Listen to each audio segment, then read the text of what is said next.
Hola, bienvenidos a todos. Este es Proyecto Jaor y como de costumbre estamos transmitiendo desde la República de Texas, eh, la bella, la más hermosa república. Bueno, antes que nada, desearía pedirles un favor. ¿Por qué no baja su mirada y pone un like? ¿Sí?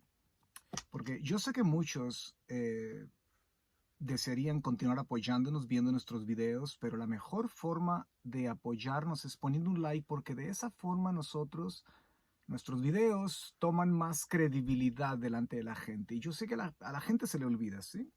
La otra forma es, pasa el video a otra persona. Si tú piensas que le va a ser útil, adelante, pasa el video, reenvíalo, en fin, compártelo con otros.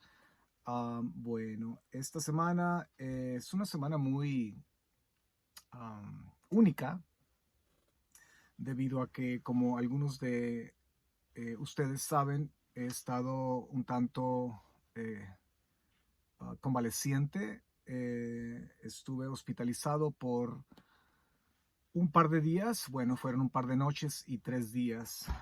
Y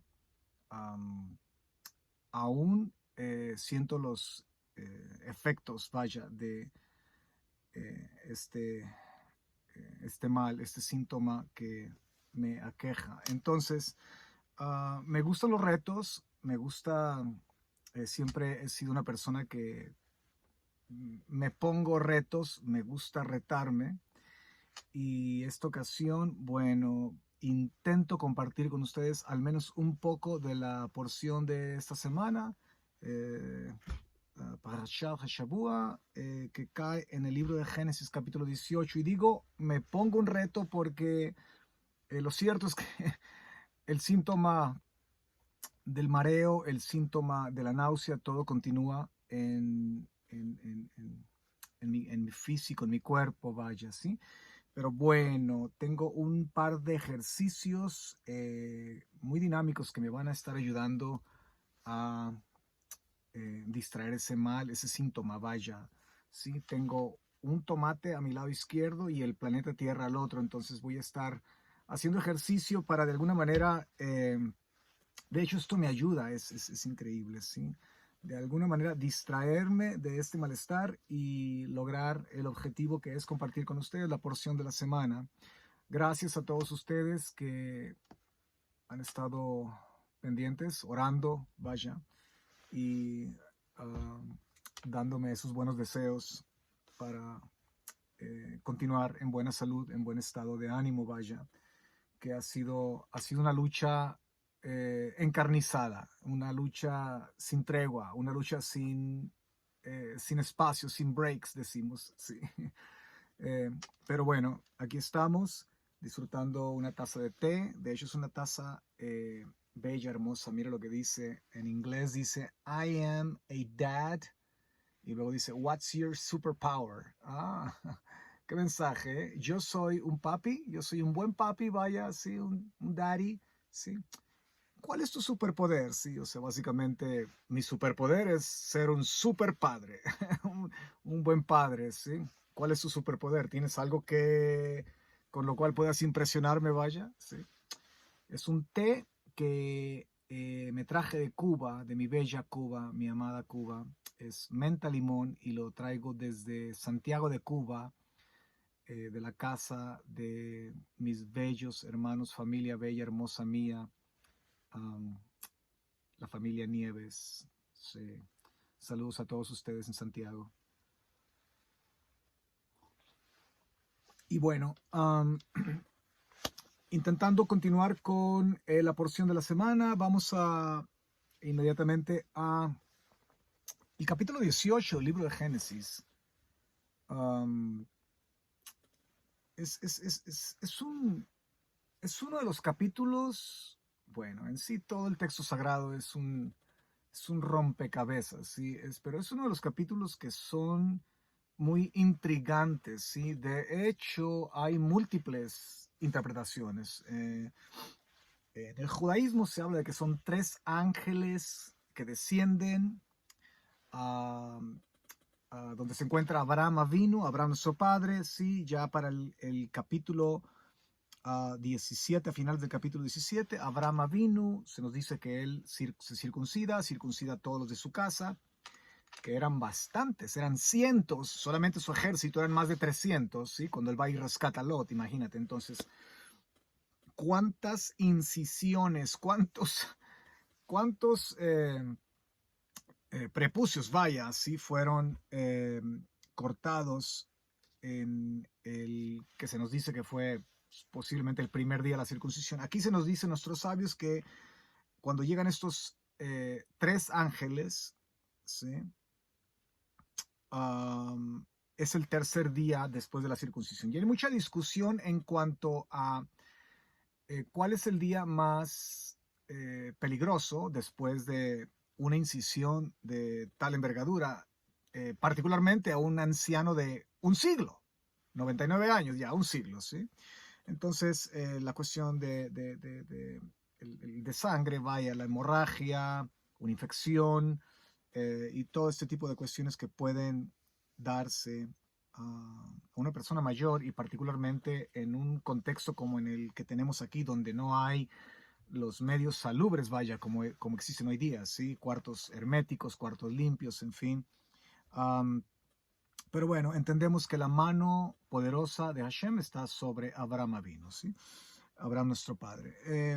Y bueno, la discusión continúa entre si el primer día, bueno, se dice que fue cuando circuncidó a Ismael y a todos los de su casa. El segundo día, bueno, es el segundo día el más peligroso, donde puede haber más hemorragia, donde puede infectarse con más facilidad, en fin. O es el tercer día. ¿Y por qué se discute esto? Aparentemente no tiene importancia, pero la tiene. ¿Por qué? Porque se dice que si es el segundo día en el cual esos ángeles aparecen, bueno, y el segundo día es el más peligroso, vaya, para un anciano, entonces Dios, Hashem, acude al segundo día porque es el día más peligroso. Entonces, de alguna forma, la providencia divina, ¿sí?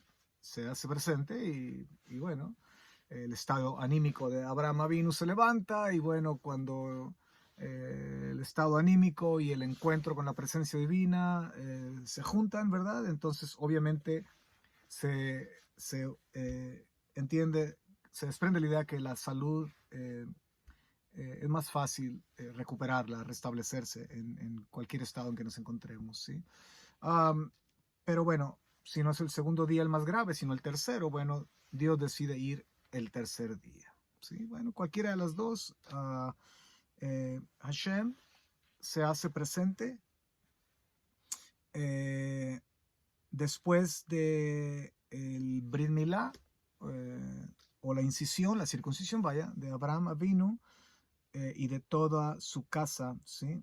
De todos los varones. Ya, entramos al capítulo 18 entonces, y la porción que tenemos se llama Vayera. Vayera que tiene la idea de ver, de percibir, de entender, de comprender, y el prefijo, perdón, va y ra, ¿sí? Va, que quiere decir y, entonces el y conecta, el y es un conectivo. El I conecta con el verso 27, ¿sí? Entonces, el contexto continúa en el capítulo 18 y, ¿sí? Vayera,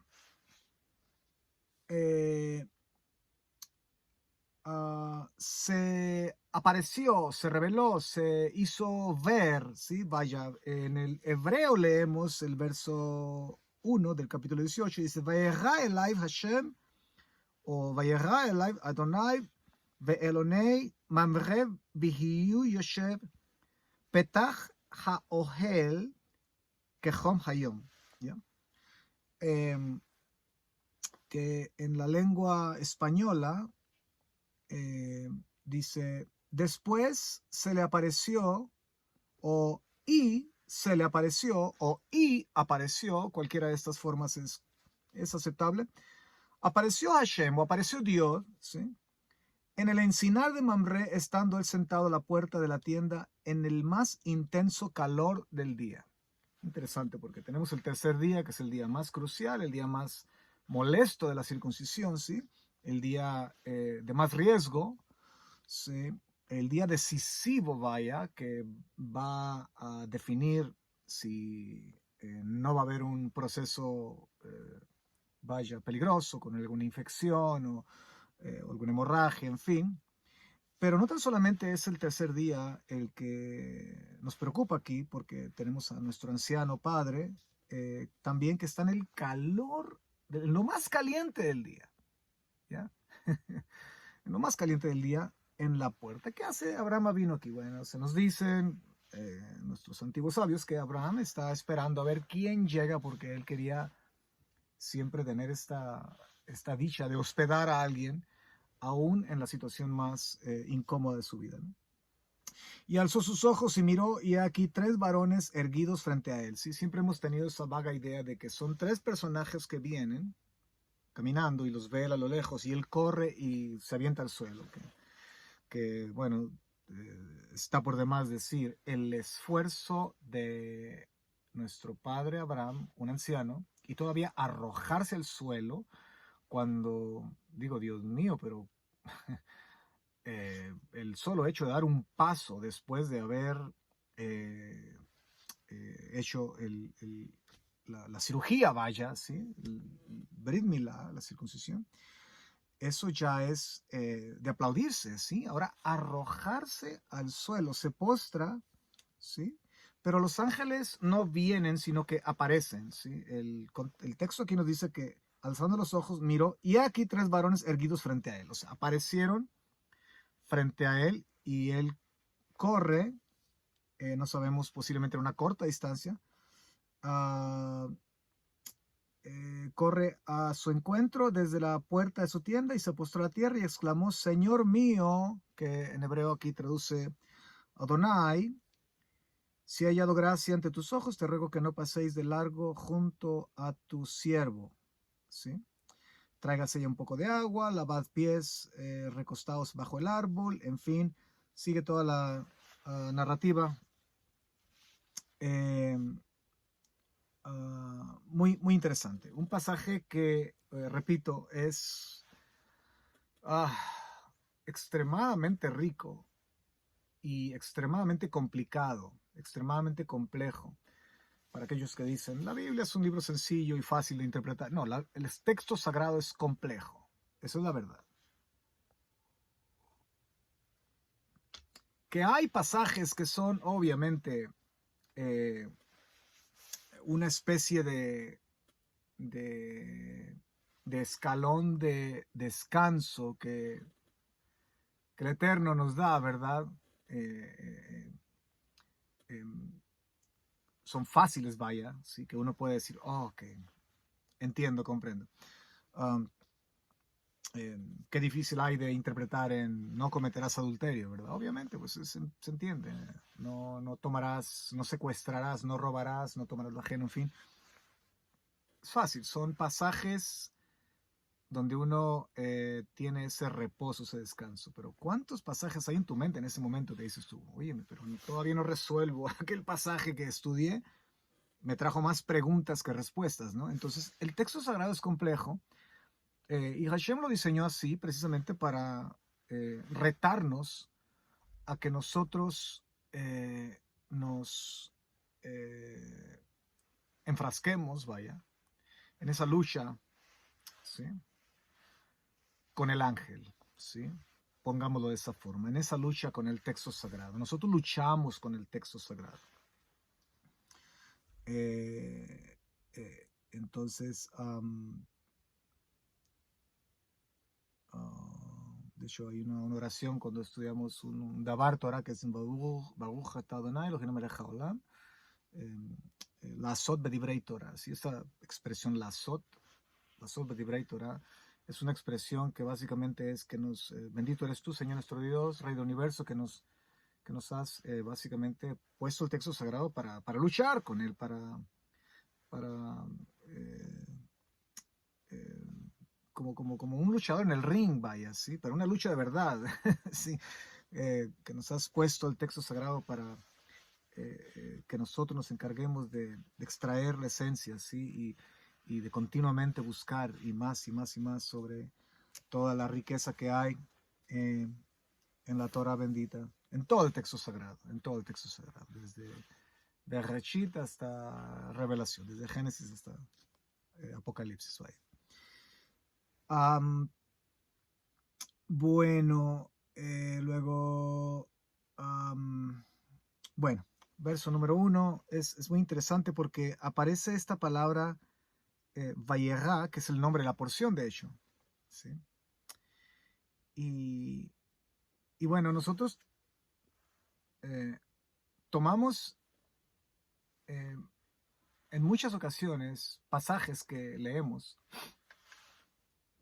y como que hemos sido preacondicionados a leer el pasaje según lo que precisamente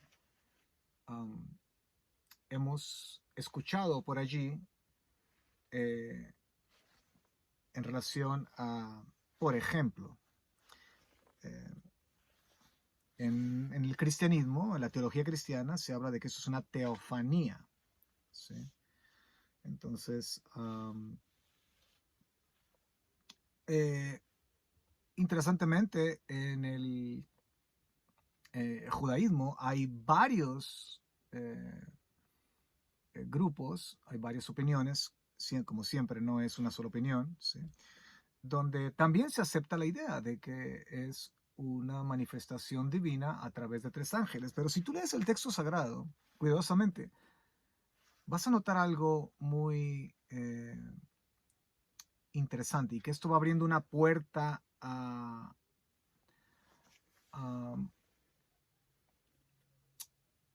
una alternativa muy viable y muy toraica, vaya, muy bíblica, ¿sí?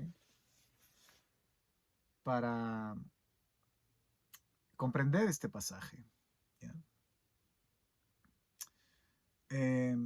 Que realmente no son 3 ángeles. De hecho, el texto sagrado, ¿sí? Primeramente nos dice que había 3 varones, ¿sí? Es el verso 2. 3 varones, los define como, permítanme, los define como seres humanos o con la apariencia de seres humanos, ¿ya? Tenemos aquí, permítanme, ¿ya? En el hebreo usa Shelosha Anashim, ¿sí? Que son Anashim, 3 varones, 3 seres humanos. No dice que son ángeles. Pero cuando tú bajas a la lectura y llegas al verso 22 del mismo capítulo 18, encuentras que dice: entonces los varones se volvieron y se encaminaron hacia Sodoma. ¿Ya? Otra vez la expresión anashim, que es el plural para hombres o varones. ¿Ya? Pero interesantemente, cuando llegas al capítulo 19, estos 2 varones, porque hay una excepción con el otro, ¿sí? Eran 3 varones, ¿recuerdan? Ok.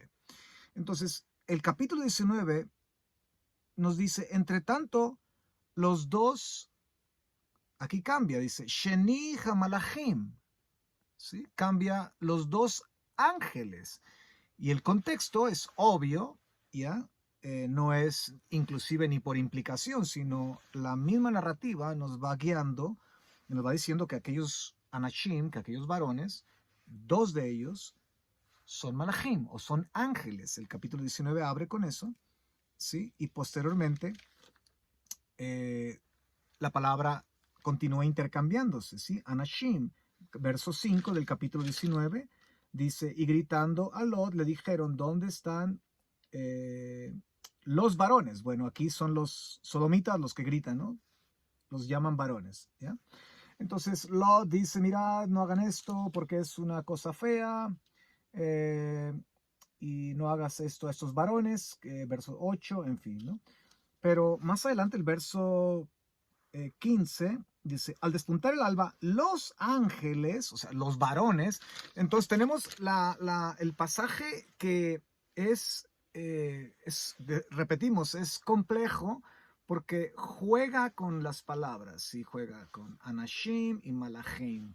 Los ángeles son varones o semejanza de varones, ¿sí? Toman forma humana, como también son llamados malachim o ángeles. Entonces son seres de otra dimensión que tienen la facultad de materializarse y hacerse compatibles, vaya, a las leyes de la naturaleza en este mundo, que a su vez tienen el poder y la habilidad de estar sobre las leyes de la naturaleza. Eh, entonces, ellos son ángeles, ¿ya? Entonces no son 3 ángeles porque solamente el texto sagrado nos dice de 2 ángeles. ¿Y quién es el tercero? Bueno, este es lo que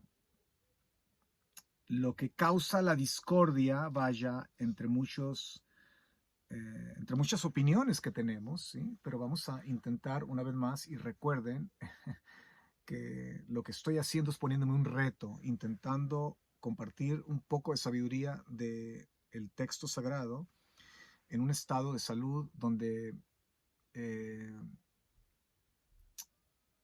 me encuentro en un proceso de recuperación que ha sido un tanto complicado, muy complicado, en relación eh,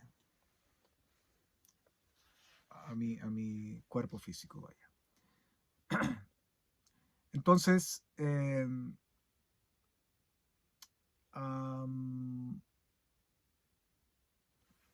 como empieza el capítulo es lo que captura mi atención. Después se le apareció Hashem a Abraham en el encinar de Mamre, ¿sí? En un árbol.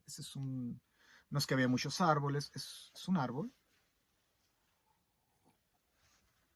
Y llama mucha mi atención porque esta, vaya, teofanía, llamémosle, o manifestación divina, ya sea que en el judaísmo, en algunos círculos se maneja que es una manifestación de Dios, que Él envía a estos ángeles, pero es Dios mismo hablando por ellos, manifestándose por medio de ellos, pero no es Dios en sí, sino ángeles, pero a la vez es manifestado, es revelado Dios, ¿no? En el cristianismo es distinto. De hecho, algunos han estirado este pasaje al punto de decir es la Trinidad, la primera vez que la Trinidad es manifiesta o revelada en una forma totalmente abierta, en fin, ¿no? Lo cual creo que ambos lados, bueno, yo que eh, estudié en la comunidad judía por muchos años, y viví en la comunidad judía por muchos años, aquí en los Estados Unidos, en el estado de Oregon, eh, y que, bueno, tengo mis estudios en la comunidad judía y como judío ortodoxa, vaya. Y también, bueno, tengo mis estudios en seminario bíblico, ¿sí? Entonces, de alguna forma, eh, creo que Dios me ha dado gracia de no irme a ninguno de los extremos, sino tener la habilidad de tratar de poner todo en balanza, ¿sí? Ni muy allá ni muy acá, ¿sí? Entonces, eh, ambos grupos, ¿sí? Ambos grupos necesitan el uno del otro. Entonces, ¿dónde ponemos el balance? Es la cosa, ¿sí? Entonces, la teofanía en la cristiandad se va a un extremo, dicen la Trinidad, ¿sí? Los judíos se van a otro extremo y dicen, no, o sea, Dios es invisible, Dios no puede ser visto, Dios no, en fin. Pero recordemos algo, que estamos leyendo un texto que fue escrito aproximadamente, bueno, 3.400 años atrás, posiblemente, un evento que ocurrió 4.000 años atrás, El evento ocurre 4.000 años atrás. Entonces eh, eh, es un evento que nosotros, 4.000 años después, intentamos eh, utilizar herramientas, métodos, ¿sí? eh, de interpretación. De hecho, y estos métodos se han inventado, se han creado, ¿sí? Son herramientas creadas, inventadas, para poder definir pasajes como estos. ¿Qué realmente está pasando? Entonces, el cristianismo es la Trinidad, acá no, es una manifestación divina, es una teofanía, vaya así, como se dice en el griego, ¿sí? Una manifestación divina en forma visual, ¿sí? Pero hasta allí, no es nada más, ¿sí? Entonces, pero una vez más, entendamos que los primeros lectores, imaginemos por un momento, que viajamos 3.400, 3.300 años atrás, cuando Moshe Rabbeinu escribe esto, y cuando primero lo escribe, vaya, ¿quiénes fueron los primeros lectores? Bueno, quizá nunca lo vamos a saber, ¿sí? Obviamente, pero tuvo que haber habido un primer lector, o un primer grupo de lectores. Obviamente fue el pueblo de Israel, ¿sí?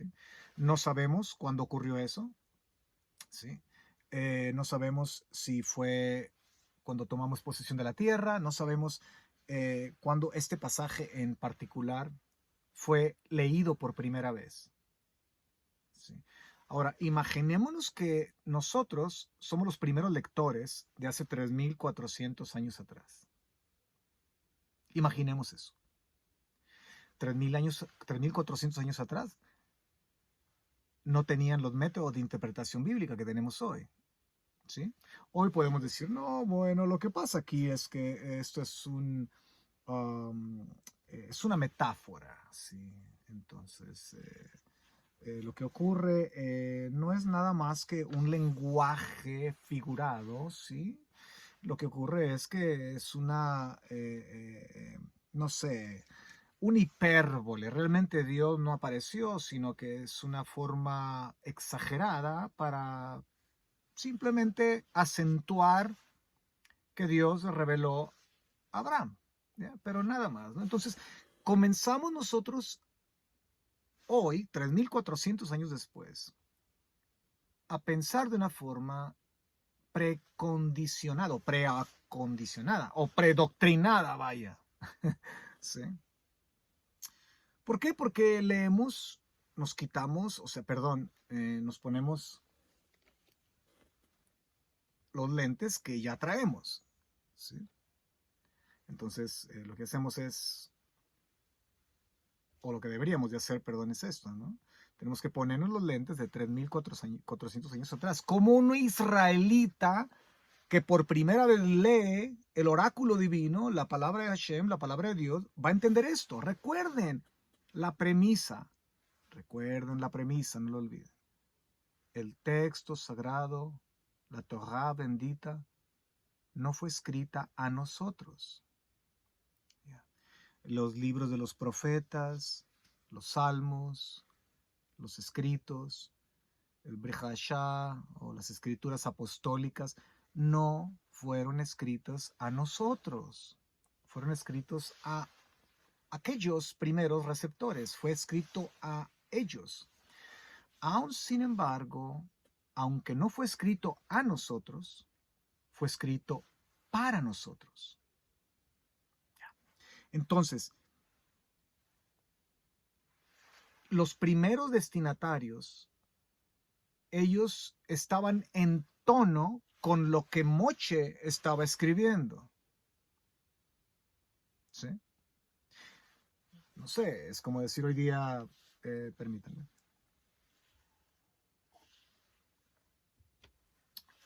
Los Blue Jays de Toronto, los Azules de Toronto en las finales con contra los Dodgers de Los Ángeles. Y la final del béisbol y todo el mundo ahí viendo el béisbol y bueno, y todo lo que se escribe en relación al juego de los Azules o Azulejos de Toronto, de Blue Jays y los Dodgers de Los Ángeles, pues, ok, bueno, todo lo entendemos porque, bueno, están las noticias hoy día, ¿no? Pero de repente ese periódico pasan 2000, 3000, 4000 años y alguien lo rescata después, 4000 años después. Y dicen, pero bueno, los Azules de Toronto, bueno, quizá la humanidad tenía piel azul, posiblemente. Bueno, después de todo, habemos rojos, blancos, negros, amarillos. Yo ando muy amarillo, ando muy sport ahora. Um, entonces,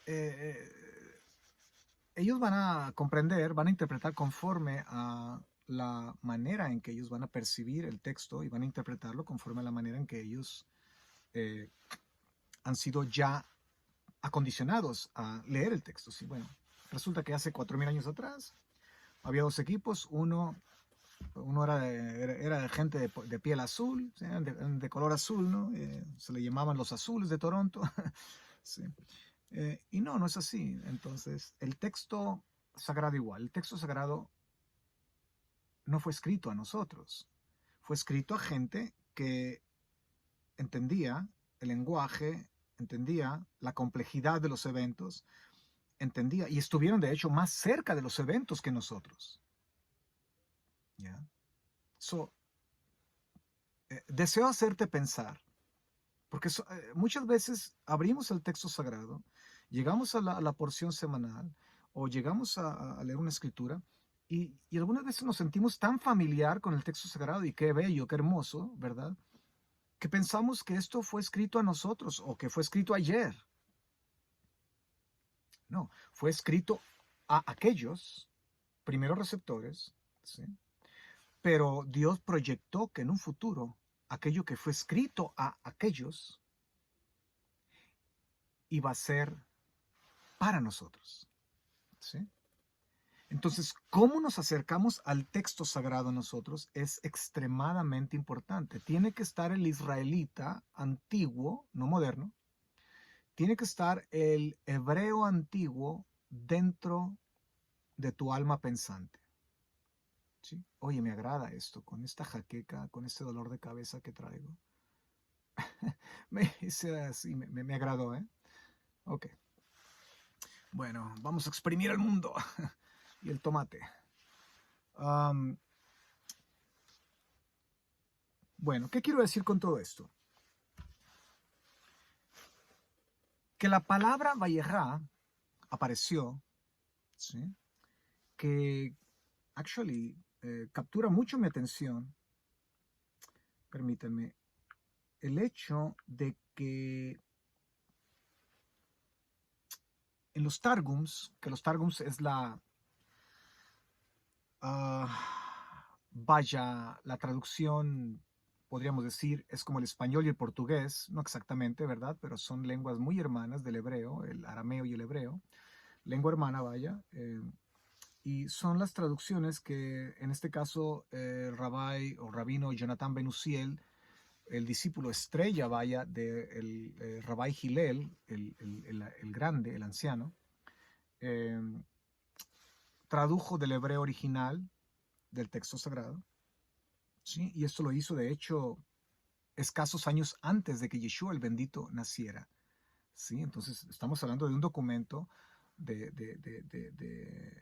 texto sagrado traducido a una lengua hermana del hebreo, que es el arameo. De hecho, las letras hebreas que nosotros tenemos en el texto sagrado son, la forma cuadrada es aramea, realmente es arameo, pero el contenido, vaya, o la etimología de cada letra no es aramea, sino hebrea, ¿sí? O sea, el contenido, la esencia de las letras que tenemos en la Torá y en todos los textos sagrados en hebreo que tenemos hoy, eh, son letras arameas, pero el significado y el contenido y la esencia no es arameo, es hebreo, ¿sí? Que a final de cuentas es lo que sustenta, vaya, la fidelidad del oráculo divino, de las palabras de Dios, ¿sí? Y el Targum, Jonathan, muy interesante, Y cito el Targum por una razón muy, muy interesante, muy básica, vaya, que el sitio donde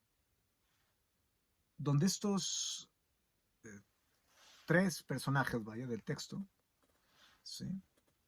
um, aparecen Abraham es en el encinar de Mamre, ¿sí? Y bueno, Mamre era un individuo también, ¿sí? Bueno, podemos hablar de él después. Pero eh, este árbol, que bueno, era un árbol gigante, enorme, que básicamente era una especie de punto de referencia para los viajeros, un árbol enorme, ¿sí? Algunos han dicho que posiblemente este árbol estuvo allí desde la creación y fue un árbol tan enorme que inclusive sobrevivió el Mabul o el diluvio, ¿sí? Cuando las aguas decrecieron, el árbol continuó allí. Y qué interesante, porque una vez más hablamos de un pasaje donde el capítulo 17 básicamente hay una ratificación del pacto abrámico. Dios mismo le dice a Abraham, bueno, este es mi pacto contigo, serás padre de muchas etnias, ¿sí?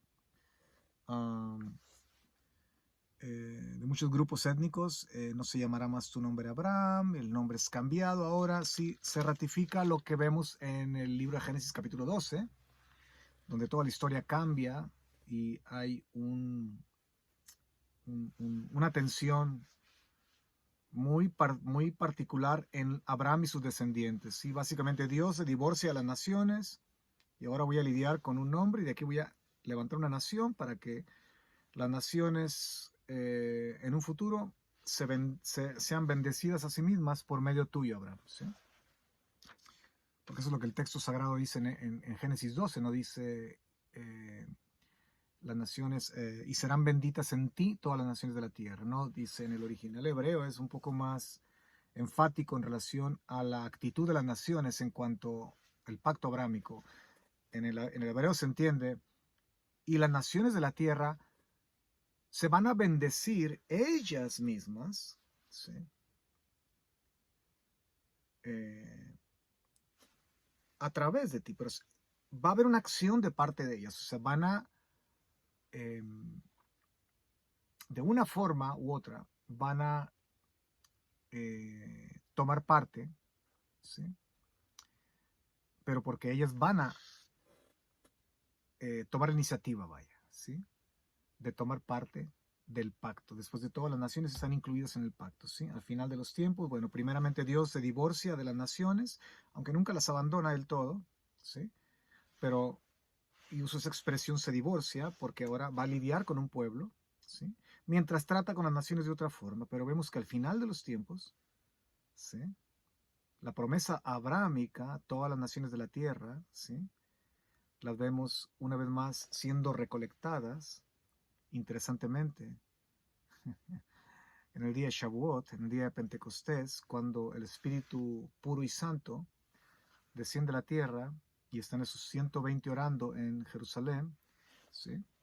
Y hay judíos de todas las naciones, que no, muchos de ellos posiblemente ni el hebreo hablaban su idioma natal, y cuando se van a sus países natales, ellos llevan el mensaje del Mesías resucitado a las naciones que Dios había divorciado, pero que nunca las olvidó.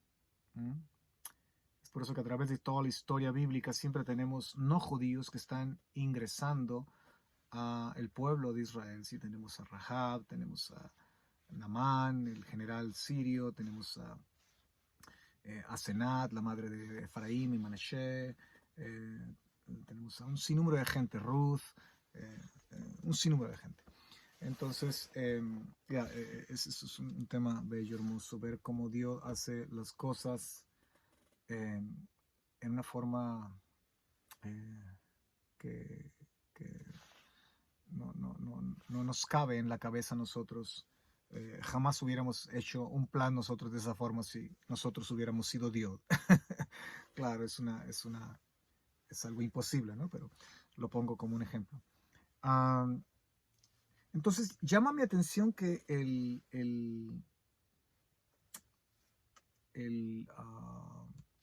Targum, esa traducción de la Torah de Onkelos que existe antes de la venida de Yeshua el bendito, vaya.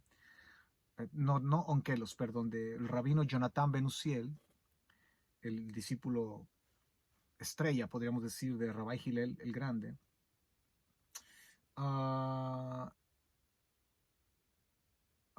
Nos dice, lo voy a traducir aquí porque está en arameo, dice, está en inglés, dice, the glory of the Lord was revealed to him in the valley of Mamre. Ok. Interesantemente dice, bueno, leo el español, dice, después se le apareció a Hashem en el encinar de Mamre. Ok. El Targum traduce, y la gloria del Señor, ¿sí?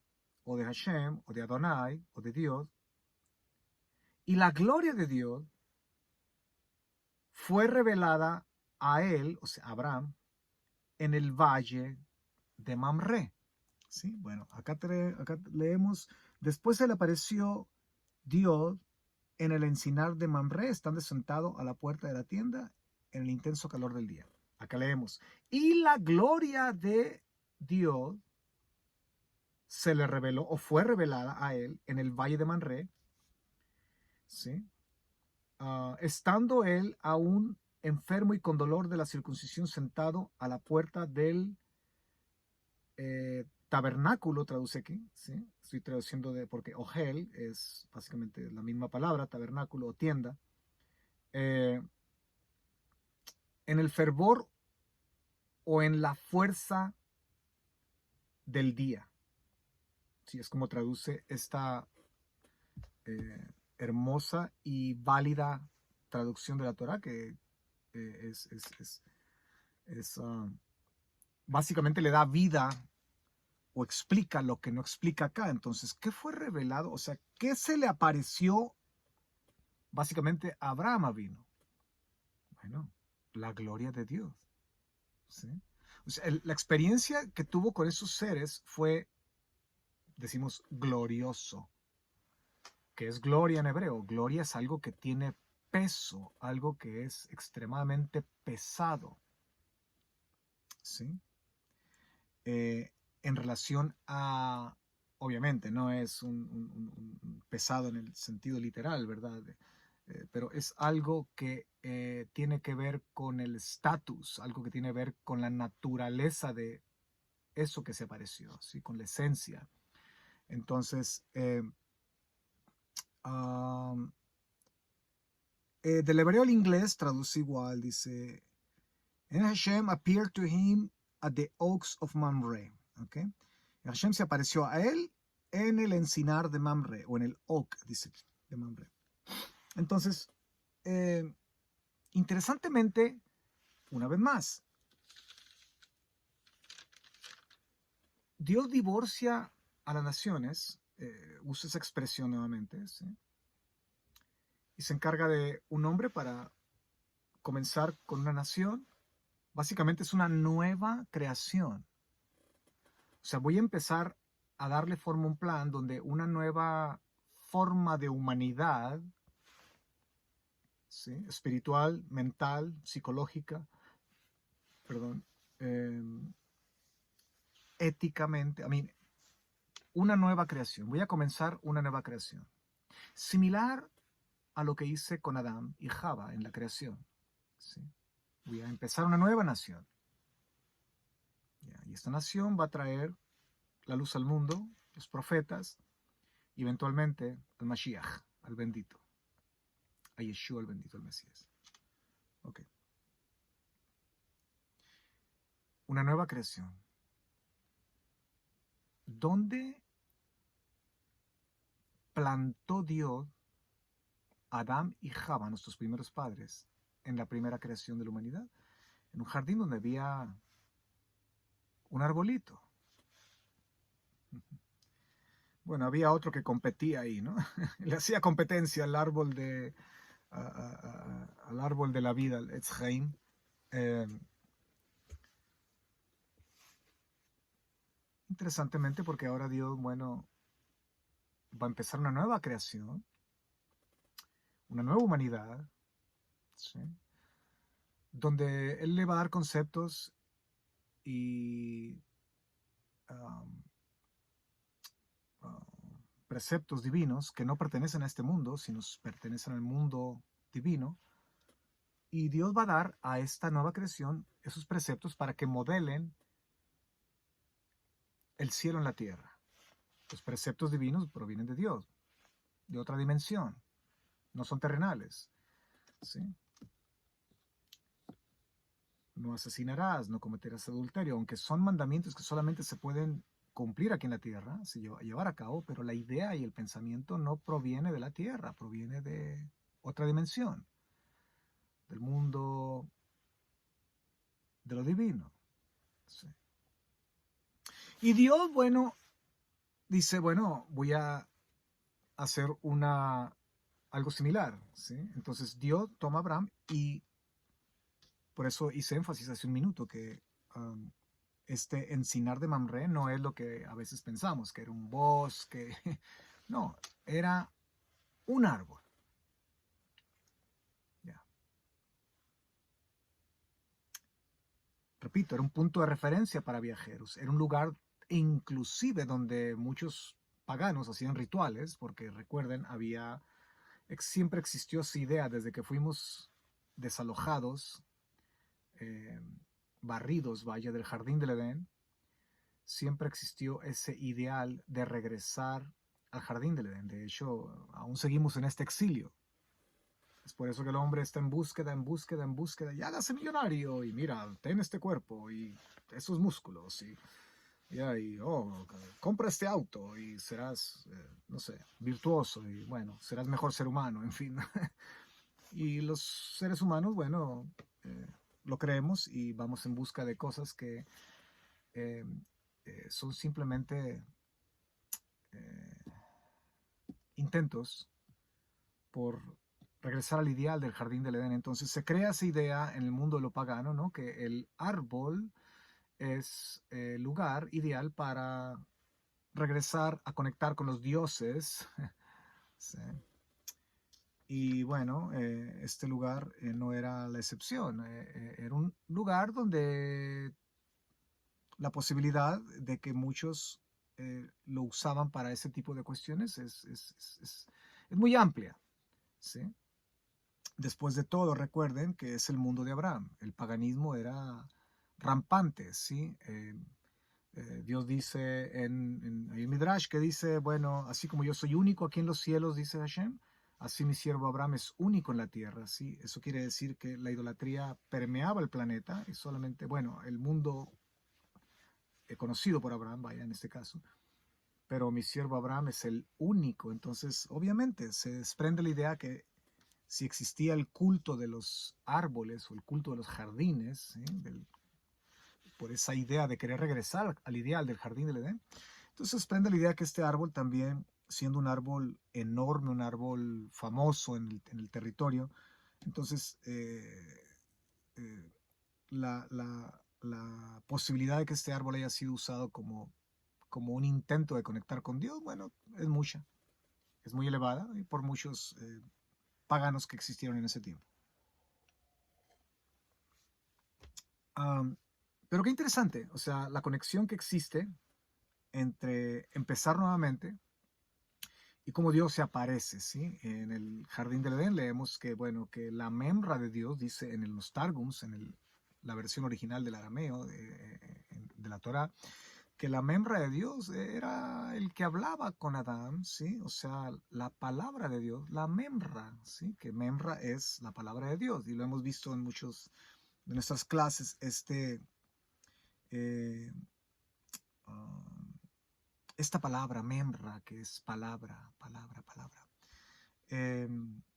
Hemos hablado bastante sobre Juan capítulo 1. No podemos entender Juan capítulo 1 en la perspectiva griega, helenística, de decir en el principio era el logos y luego habla sobre el rema. El logos y rema no nos transmiten realmente mucho, eh, porque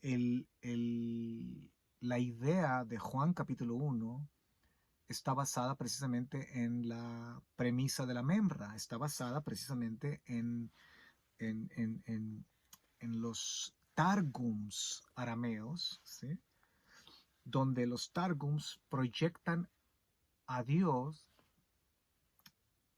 interesantemente, inclusive en forma visible, ¿sí? Como siendo la membra, la palabra de Dios, o un agente divino, ¿sí? Que es el encargado inclusive de hacerse eh, notar con los profetas, vaya, ¿sí?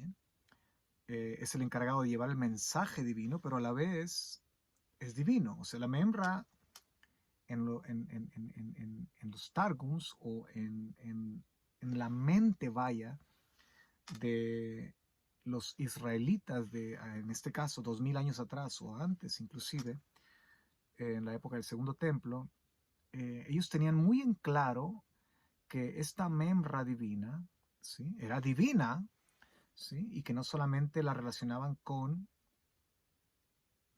el nombre de Dios, ¿sí? Cuando la Biblia dice el nombre de Dios, ¿sí? El nombre de Dios era la membra, era realmente un ser, no era meramente un título, no era meramente una descripción, era un ser.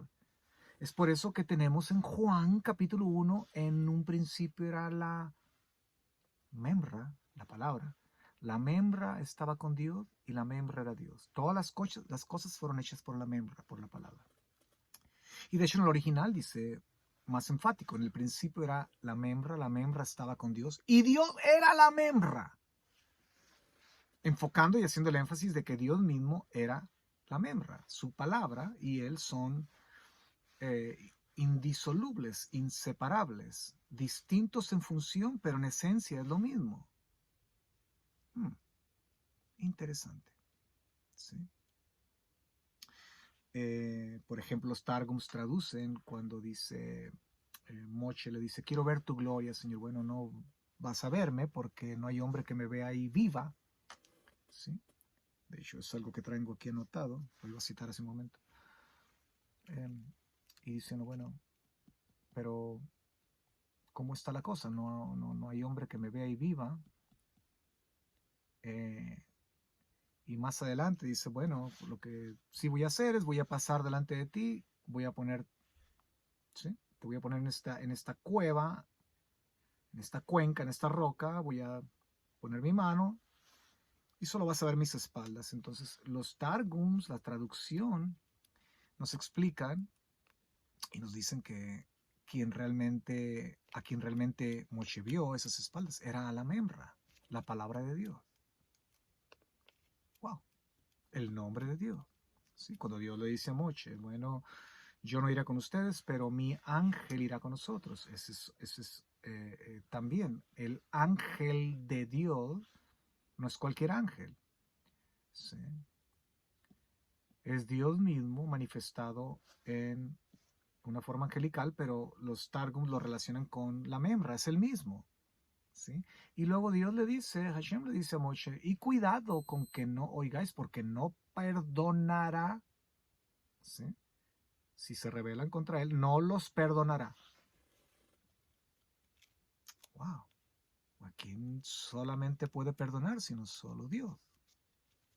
La misma pregunta que se hicieron, ¿recuerdan? En el registro cuando el bendito sana a este paralítico, dice, tus pecados son perdonados. Pero ¿a quién puede perdonar pecados sino solo Dios? Sí, y bueno, puedo continuar con un sinnúmero de evidencias escriturales, targúmicas, hebreas en el texto sagrado. Obviamente todo esto,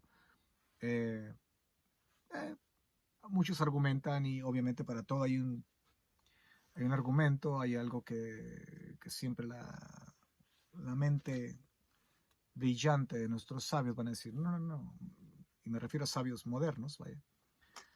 No, eso no, nuestros sabios jamás creyeron en eso. Ok, bueno, entonces, am, todo lo que escribieron los antiguos. eh, Básicamente hay que ponerlo bajo la alfombra, ¿no? Porque nuestros sabios antiguos escribieron y hablaron bastante sobre la Memra, ¿ya? Particularmente escritos eh,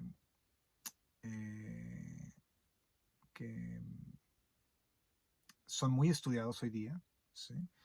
Particularmente todo lo que es la literatura mística del judaísmo milenario, ¿sí? Particularmente el Zohar y otros escritos um, que son muy abiertos y explícitos en cuanto a Dios, básicamente manifestándose, ¿sí? Eh, como una, como una, en una forma visible, vaya, ¿sí?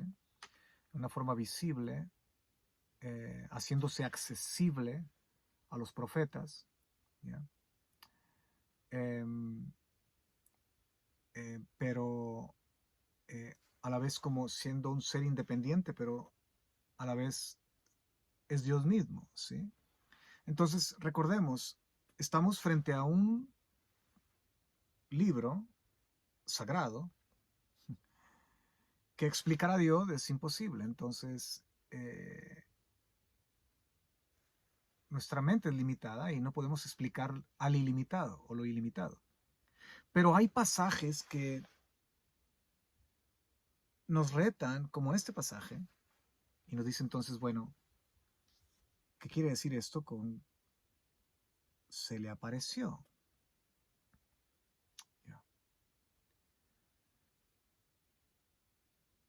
¿Qué significa esto? ¿Sí? ¿Cómo lo entendieron los primeros lectores? ¿Cómo lo entendieron los antiguos? ¿Qué fue lo que se le apareció?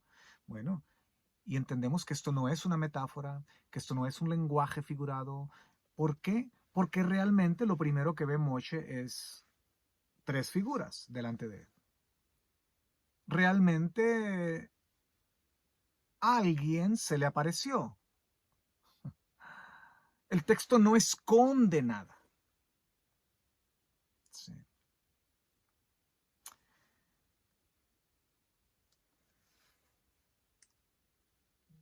No esconde nada porque el texto fue escrito a aquellos.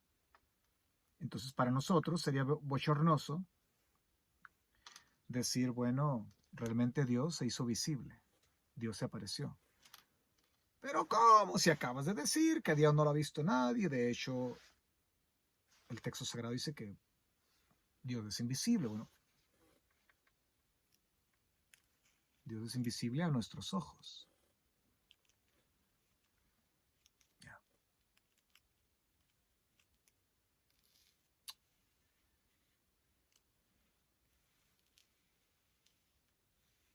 Cuando el texto sagrado dice que Dios se apareció en el encinar de Mamre, me llama mucho la atención y esto no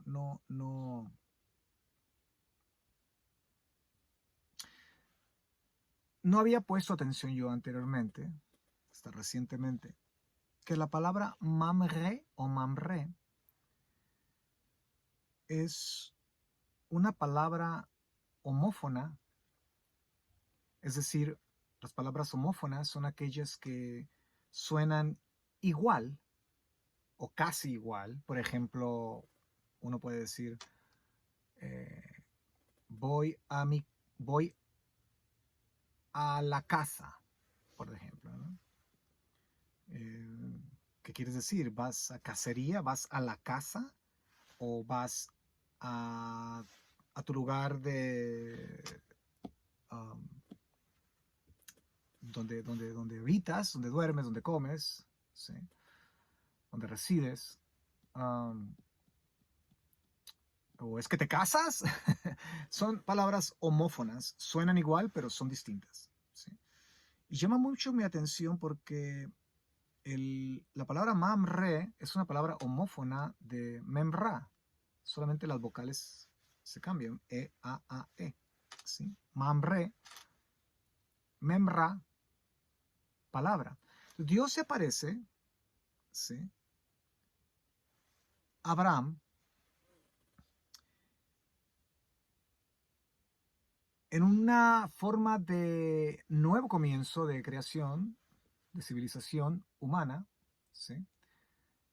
En un jardín, vaya, donde hay un árbol, ¿sí? Y donde eh, podemos utilizar a manera de analogía, claro, no estoy diciendo que la palabra Mamre y Memra proceden del mismo origen, son palabras totalmente distintas, pero homofónicamente, y la Biblia está llena de homófonos, ¿sí? Por ejemplo, donde Yohanan Hamadbil o Juan el Bautista, vaya, dice, Dios mismo podría hacer que de estas piedras salgan hijos de Abraham, ¿sí? Banim, Benim, suenan igual, son homófonas, ¿sí? ¿Sí? Hijos, piedras, suenan exactamente igual, ¿ya? Hay varios pasajes que utilizan esas formas de expresión, vaya. Jacob, cuando lucha contra ese ser que decimos que fue un ángel, cruza el río Yabok, ¿sí? Solamente ¡pum!, cambia la consonante, pero el sonido hay muchas palabras homófonas, o mucho lenguaje homófono en el texto sagrado, ¿sí? Entonces, no estoy diciendo, sería un error garrafal decir que, Mamre viene de Memra y por eso la Memra se apareció ahí y es el Mesías preencarnado. No. Pero qué interesante que homofónicamente, así como todas las veces que las palabras homófonas aparecen en el texto sagrado, hay una razón. Juan el Bautista no utilizó Banim y Benim solamente, no, él jugó con las palabras, ¿ya? Y él dio esa expresión. Haría de estas piedras hijos también, Banim, Benim, ¿sí? Hay otra expresión cuando Dios escribe con el dedo de Dios, dice que escribe en la lujot, en las tablas, las 10 declaraciones, los 10 mandamientos, vaya, ¿sí? La palabra que aparece ahí es jarut, ¿sí? Y que jarut quiere decir inscribir, inscribió las tablas, ¿sí? Y interesantemente, jarut también quiere decir, es una forma es una expresión como libre o libertad, ¿sí? Entonces Dios escribió jarut para darnos jarut, libertad, ¿sí? Son una palabra homófona. Entonces, están allí en el texto sagrado no porque ambas palabras coinciden en que son lo mismo, sino que hay un mensaje que hay. Ya mencioné 3 ejemplos, creo que es suficiente con 3 testigos, ¿no? Como homofónicamente la Biblia también trabaja y nos da un mensaje. Entonces, aquí podemos entender algo extremadamente sublime y bello, que no estoy estirando el texto, sino que homofónicamente, ¿ya? No etimológicamente, sino que homofónicamente nos da un hint, decimos aquí, o podríamos decir en el lenguaje de los rabinos antiguos, nos da un remés, ¿sí? Una clave. Método de interpretación rabínica antiguo que usaron los apóstoles, ¿sí? El método remés, que nos da una clave, una palabrita que se parece a esto, y nos da una clave, y de ahí se desprende un aspecto profético o alguna enseñanza que Dios quiere darnos. Es como la Biblia trabaja en la lengua hebrea. Entonces, Mamre, Memra, qué interesante. Dios se aparece y Y tenemos esa, vaya, esa similitud a aquella primer creación donde la Memra se paseaba en el jardín del Edén, se codeaban, vaya, iban al pan, o iban por las tortillas, iban a la panadería juntos, con Adán y Java, ¿sí? Era la Memra la que les dice, ¿dónde estás? La voz de Dios, ¿sí? La palabra de Dios vino a Adán y le dijo, ¿dónde estás? La palabra de Dios, la Memra divina, personalmente vino, es lo que quiere decir en el Targum. Se personificó. Entonces aquí tenemos algo muy elocuente en el oráculo, en el texto sagrado, en el libro profético de Génesis, que embona justo con la primera creación. Ahora Dios va a hacer otra creación, donde están los elementos mismos de la primera creación. Sí. Entonces, cuando seguimos leyendo nosotros el pasaje, nos damos cuenta, repito, que no son 3 ángeles, como el judaísmo se enseña. Son 2. ¿Quién es el tercero? ¿Ya? Bueno, ya leímos en el Targum Onkelos que el verso 1 dice, después se le apareció a Hashem en el encinar de Mamre. El Targum dice, y la gloria de Dios se le reveló a él, Abraham, en el valle de Mamre. La gloria de Dios. La gloria de Dios en los Targums no es otro más que la Memra, la palabra de Dios.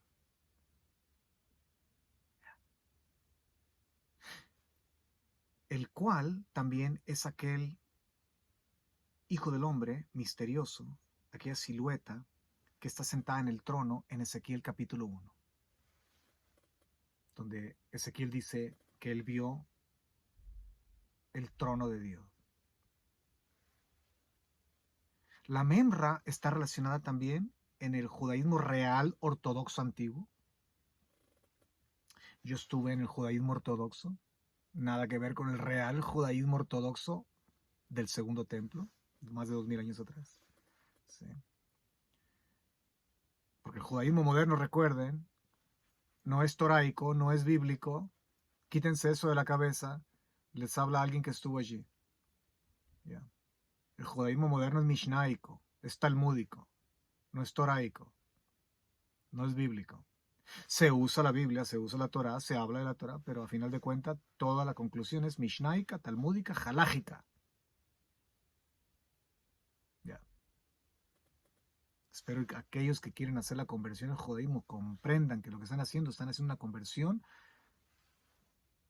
a un culto diseñado por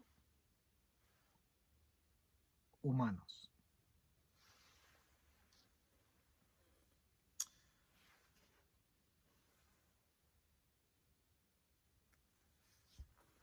Es el mismo que nuestros sabios antiguos relacionaban con, y uno, por mencionar a alguno de nuestros sabios, me refiero a Rabbi Shimon Bar Yochai, que existió a la mitad del segundo siglo, solamente un siglo después de la venida de Yeshua el bendito. ¿Sí? Nuestros antiguos sabios, ellos relacionaban la Memra con el ángel de Dios, con el nombre de Dios, ¿sí? con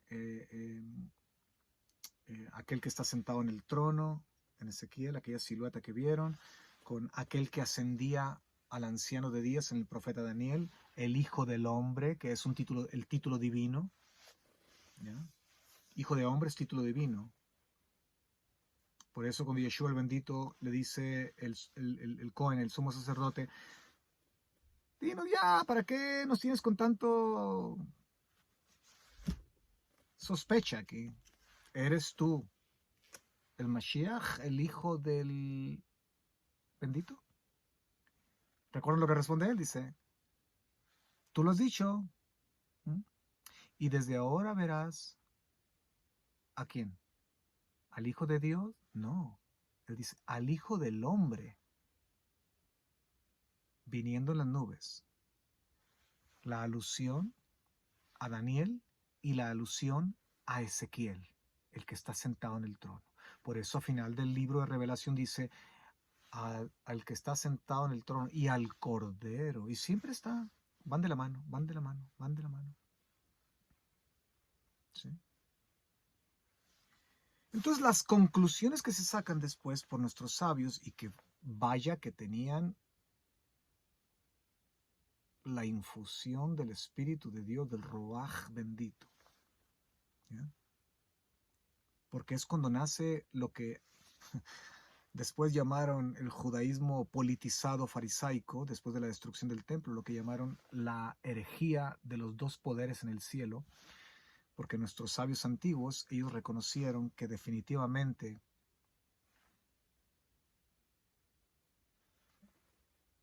es Dios, que es un solo Dios,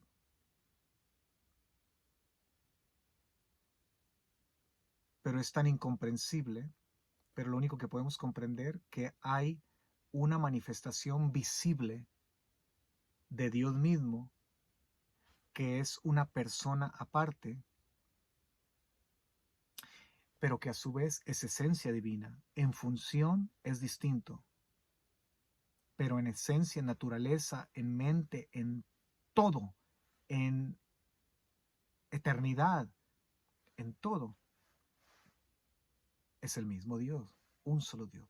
Y ellos comprendieron, y fue donde nació toda esta, o donde fue revelado. Yo creo que esto fue revelado a nuestros sabios antiguos, porque ellos hablaron de esto, y esto fue básicamente erradicado del judaísmo después de la destrucción del segundo templo, lo que es la doctrina de los dos poderes en el cielo, que si usted busca en Google, lo único que va a encontrar es, eh, eh, lo va a encontrar como la abominación o la herejía de la doctrina de los dos poderes en el cielo.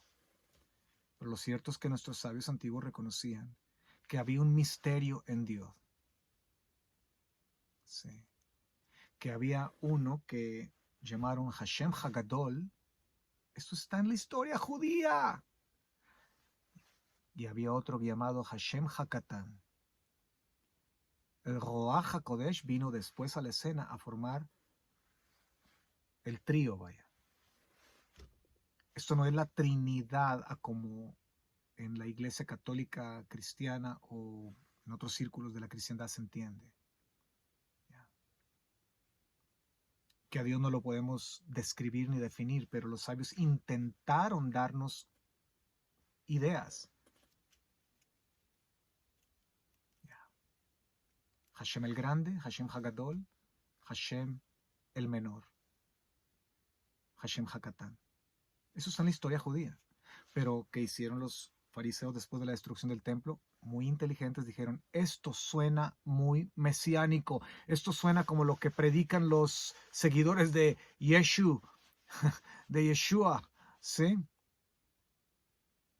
Y siendo parte integral, aquí viene lo trágico, parte integral de la columna vertebral de lo que era el real judaísmo ortodoxo del segundo templo, y cuando digo segundo templo me refiero no solamente a la época en que Yeshua el bendito vivió, sino a un siglo y todavía atrás, todavía la época macabea, ¿sí? Porque el templo, recuerden, siempre el judío con el deseo, el fervor de reconstruir el templo. A esa época se le llamó la época del segundo templo. Abarca muchos años. No solamente es el tiempo cuando Yeshua el bendito viene. Sí. Y esta era la doctrina ortodoxa, parte de la columna vertebral de muchos grupos que pertenecían al judaísmo del segundo templo. Y nos han hecho creer que el judaísmo ha sido uno. No, el judaísmo es... y la gente ve videos de YouTube y la gente dice, bueno, el judaísmo realmente, wow, ha permanecido como hasta ahora, así, con sombrero negro, barba larga, pelos, chaqueta negra, camisola blanca. No, eso es europeo. Eso es de la judería europea, la kipá, la yarmulke, que llamamos la chiquita, la donita, es un invento europeo. La original kipá es la sefardí. ¿Tengo una por aquí? No. Sí. El judaísmo ha sido reinventado. El judaísmo por conveniencia ha tenido que, el judaísmo ortodoxo me refiero, bueno, qué decir del reformado, del reconstruccionista, del liberal, ay Dios mío, ha habido una cosa tan dramática y cautiva mucho mi atención que mucha gente del cristianismo están brincando haciendo la conversión al judaísmo ortodoxo, porque dicen que el cristianismo fue reinventado y hicieron eso. Señoras y señores, aquí le dice un judío, creyente en Yeshua el bendito, que vivió en la comunidad judía, que estudié en la comunidad judía, que yo personalmente y muchos judíos nos dimos cuenta, nos hemos dado cuenta y nos seguimos dando cuenta que realmente el judaísmo ortodoxo moderno es una decepción. Hay más reinventos en el judaísmo ortodoxo moderno que en el cristianismo. Yeah. Entonces, ¿quién se apareció aquí? Tanto que hablar sobre este pasaje.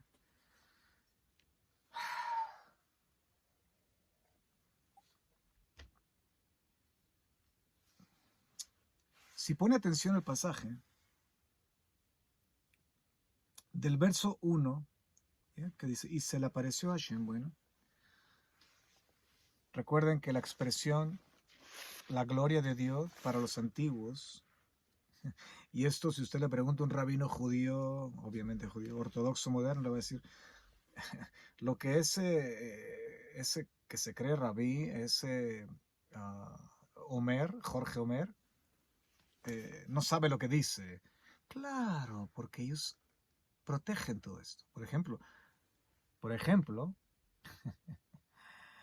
un rabino judío ortodoxo moderno jamás va a hacer un video en YouTube diciendo que la idea de tres personas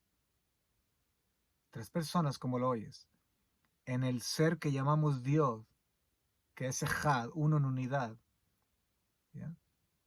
El primero que vino con esa idea fue Rabbi Shimon Bar Yochai aproximadamente en el año 130, 135, o sea, un siglo después de la venida, muerte y resurrección de Yeshua el bendito. La Iglesia Católica Cristiana no nace sino hasta principios del siglo IV, cuando Constantino, bueno, decide irse a lo que fue Constantinopla, lo que es hoy la moderna Estambul, ¿sí? Y bueno, acá en la lucha por los poderes, cuando Roma ponen el primer líder, ¿verdad? Después de Constantino irse a Estambul. Entonces la gente dice, la Iglesia Católica inventó esto de tres personas. No. Y para ser más preciso, les voy a decir dónde está. Eso está en la literatura mística del judaísmo antiguo, que la idea de Shimon Bar Yochai no es nada nuevo. Ya existía. Muchos rabinos antiguos que fueron silenciados. Elisha ben Abuyá, Rabbi Elisha ben Abuyá, uno de ellos, que relaciona a la membra, al ángel de Dios, a esta expresión de Dios mismo en forma angelical, en forma humana, vaya, pero que era Dios mismo, que se hacía visible y accesible a la humanidad. Lo relaciona con el famoso Metatrón, vaya, el Adán Kadmón y todos esos términos que vienen a formar parte de lo que es el judaísmo místico, vaya. Sí. Y no estoy utilizando aquí misticismo oscuro judío, no, porque todo esto era originalmente un conocimiento exacto de lo que los sabios antiguos intentaban explicar de Dios, que es inexplicable. Dios es inexplicable. Pero como pasajes como esos no se pueden explicar de otra manera. ¿Cómo Dios apareció? Oh, bueno, es solamente un lenguaje. No, aquellos receptores del texto sagrado en el primer siglo, perdón, 3400 años atrás, ellos no entendieron eso. Ellos entendieron, ¿no? Se apareció, se hizo visible. De hecho, el texto sagrado en hebreo puede leerse más correctamente. Y Dios se hizo visible. Abraham en el encinar de Mamre. ¿Ya? Otro término para la membra, para esta, repito, era la gloria de Dios. Sí. Hakavod HaHashem, o la gloria de Hashem, la gloria de Dios. Kavod.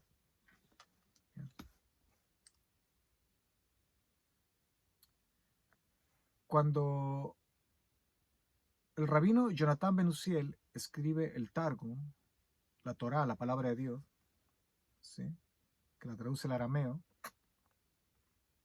dice, y la gloria de Dios se reveló a él, Abraham, en el valle de Mamre. ¿La gloria de Dios quién es? Hebreos capítulo 1. Habiendo Dios hablado en el tiempo antiguo muchas veces y de muchas maneras a los padres por los profetas, en estos últimos días nos habló por un hijo o por el Hijo, a quien constituyó heredero de todas las cosas, por el cual también hizo el universo. O sea, la membra es el agente creador. En la literatura antigua judía, del real judaísmo ortodoxo del Segundo Templo,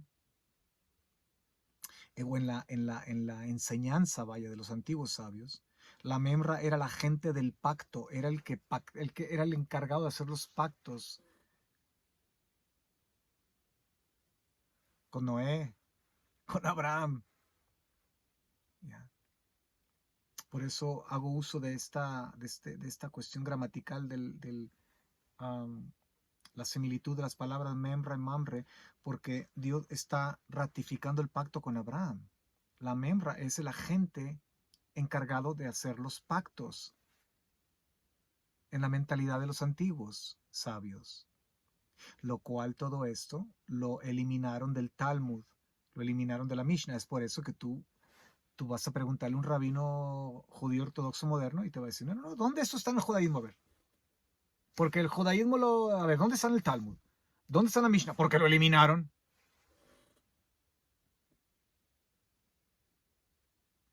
Ellos eliminaron todo lo que no servía. De hecho, cuando encuentras a un macabeo o descendiente de los macabeos en el Talmud, nunca. Cuando encuentras tú a Rabbi Shaul, a Pablo, nunca. Cuando encuentras a Rabbi Elisha ben Abuyá en el Talmud, nunca.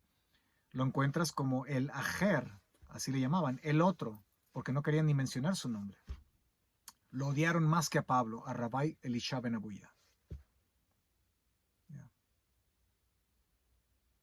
Todo lo eliminaron. Entonces te dicen, no, ya ves, eso no está en el judaísmo. ¿Qué te están diciendo? Que el judaísmo moderno, medieval, viene de la época talmúdica y mishnaica, no es toraico, no es bíblico. Pero yo te estoy hablando del judaísmo real ortodoxo del Segundo Templo. Ya.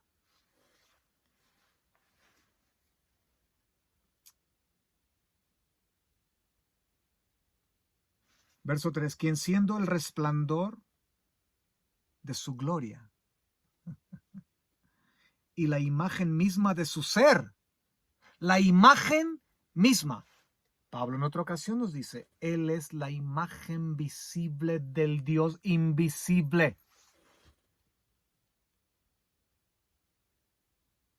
Dios trata con nosotros a través del Hijo, nos ha hablado a través del Hijo. ¿Cómo habló antes? A través del Hijo. En su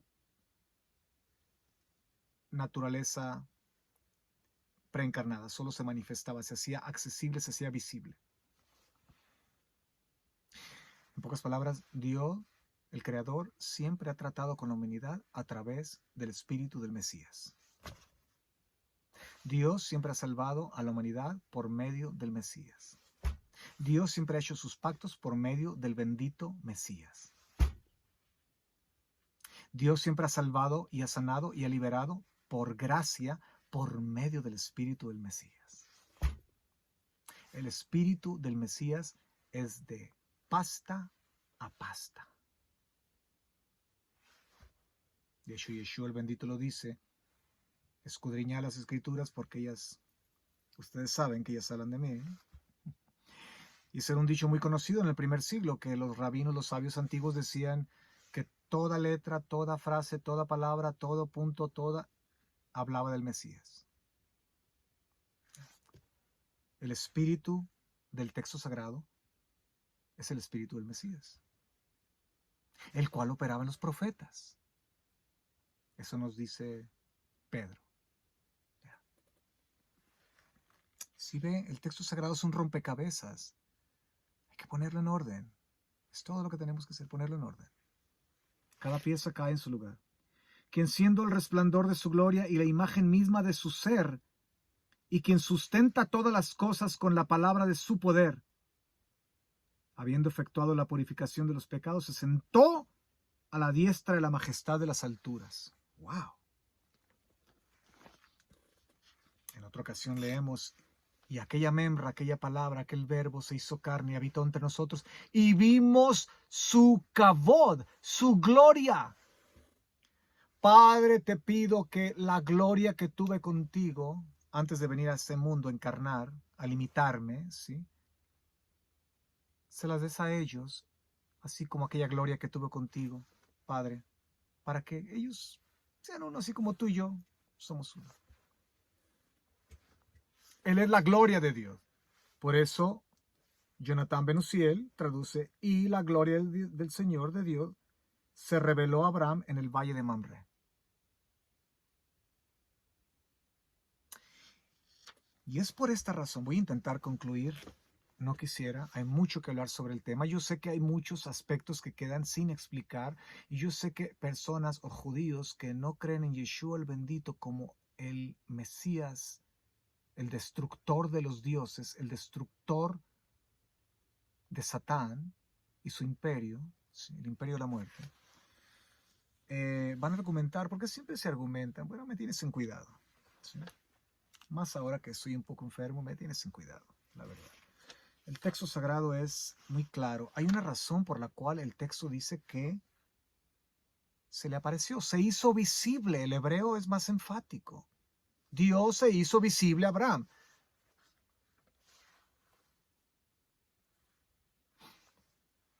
Hay un concepto, no lo voy a mencionar porque mucha gente piensa: oh, este señor está metido en el misticismo judío. Me han acusado de tantas cosas. No, lo cierto es que como judío, obviamente, cuando uno estudia en la comunidad judía, cuando uno va a la sinagoga, el judaísmo moderno,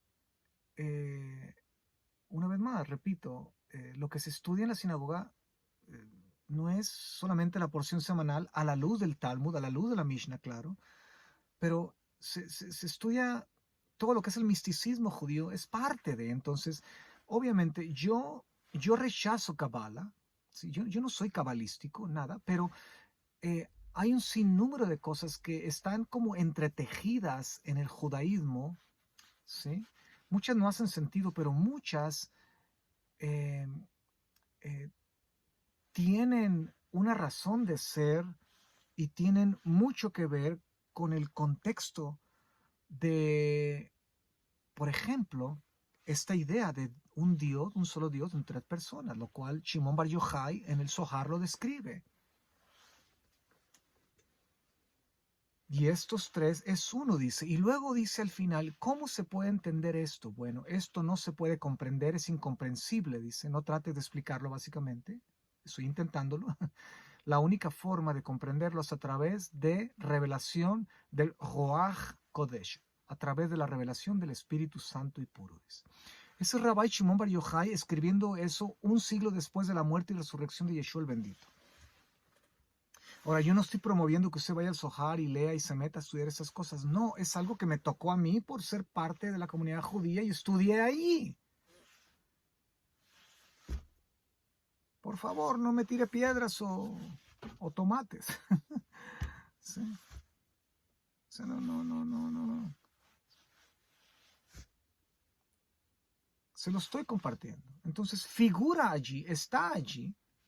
Y digo, bueno, ¿por qué está allí? Porque hay verdades que obviamente existieron y se han ido perdiendo y se han ido distorsionando hasta formar parte de lo que es ahora mucho del misticismo oscuro en el judaísmo. Es como la misma Biblia ha sido utilizada. De hecho, hoy aquí en Estados Unidos hay una versión de la Biblia que se llama The Satanic Bible, la Biblia satánica, escrita por Anthony LaVey, interesantemente, un judío. Era el primer sacerdote satanista que existió aquí en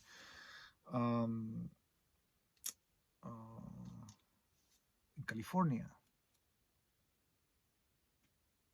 ¿Ya? Entonces, porque alguien ha usado la Biblia para hacer cuestiones satánicas, ¿la Biblia es satánica? No. Voy a intentar concluir que la verdad es un tema que no se puede concluir porque hay mucho por cubrir, hay muchos rincones que no son ni blancos ni negros, están como en el lugar gris, ¿sí? Y de momento no puedo explicar, bueno, por el tiempo, el factor tiempo. Pero si usted lee del verso 1 del capítulo 18 que estamos estudiando al verso 8, usted no escucha o no lee allí, no hay participación, ellos no hablan. Estos tres seres no hablan. Es Abraham vino, ay, el becerro, mujer, el becerro, ay, los panes, ay, ¿qué les llevo primero, la leche o la carne? Bueno, porque en fin, si les llevo las dos cosas juntas, esto no es coche. En fin, no hay otra historia ahí, no, que no voy a hablar de momento en eso, pero bueno. Aparentemente él, según la tradición judía, ¿no? Nuestro amado y gran rabino británico Hertz, él dice que lo que hizo Abraham fue le sirvió la leche primero para que se refrescaran del calor y luego ya cuando bajó la digestión les llevó la carne, ¿no? Posiblemente no, ¿verdad? Pero bueno, del verso 1 al verso 8, ¿ya? Ninguno habla. De hecho, Abraham vino, les dice, Señor mío, si he dado gracia ante sus ojos, le ruego no pases, les voy a traer agua, les voy a lavar los pies. Una hospitalidad impresionante, ¿sí? Lo único que mencionan es el verso 5, donde dice, haz como has dicho, ¿sí? O sea, prueba a ti mismo con hechos. Las palabras se prueban con hechos, ¿no? Haz como has dicho. Es lo único que dicen, pero no hay más, no hay, ellos no dicen, oye, Abraham, mira que venimos con esta misión, etcétera, ¿no? Nada. Verso 7, corre a la vacada, trae el becerro, en fin. Verso 8, le sirve la comida y él queda en pie. Abraham vino queda en pie porque esa era la posición de los esclavos de la antigüedad. Los esclavos servían la comida y se quedaban en pie esperando a ver qué decían los. O sea, tomó la posición de siervo, esclavo, básicamente. ¿Sí? Impresionante. Recuerden, el día tercero, un día peligroso para la circuncisión. ¿Sí? Un anciano de 100 años. Pero no es hasta el verso 9 que hay un plural y dice, después le dijeron, ¿dónde está tu mujer Sara? Y él dijo, he aquí está en la tienda. Y el verso 10 cambia a singular. Del plural, del verso 9, ¿dónde está tu mujer? Le dijeron. Y el verso 10 cambia a singular. Y dijo, aquí es Hashem. ¿Ya? En el verso 10, permítanme.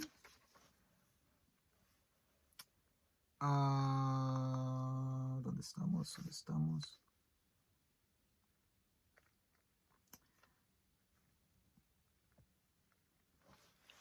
Okay. Y dijo, singular. O sea, aquí hay alguien que es el jefe de este grupo. Aquí hay alguien que es distinto. ¿Ya?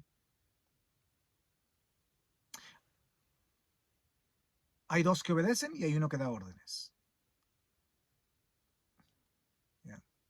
De hecho, más adelante vemos que hay uno que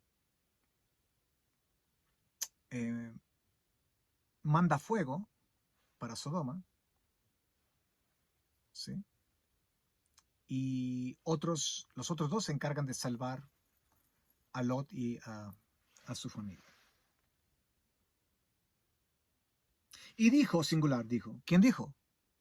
Por el contexto más adelante entendemos que el que sigue hablando no es un hombre, no es un varón, ya no usa la palabra en hebreo anashim, varones, ya no usa la palabra malachim, este que habla, el que continúa hablando. Aquí ya ninguno habla, solo uno continúa hablando. Y en el contexto se entiende que este que dijo, este que habló, es lo que en hebreo traducimos Yud Hei Vav Hei, conocido como el tetragramatón, lo cual es el nombre sagrado, Hashem, Dios. Es el nombre para referirse a Dios. Cuando Dios le dice a Moshe, ¿y quién dicen que soy yo? Cuando tú me envíes, ¿qué les voy a decir? ¿Cómo le voy a decir?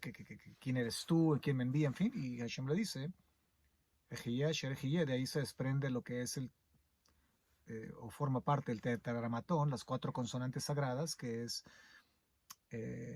se traduce convencionalmente, yo soy el que soy. Así dirás a mi pueblo, yo soy, me he enviado a vosotros, pero no quiere decir eso, quiere decir mucho más que eso. ¿Sí? Yo soy el que fui, el que es y el que será, ¿sí?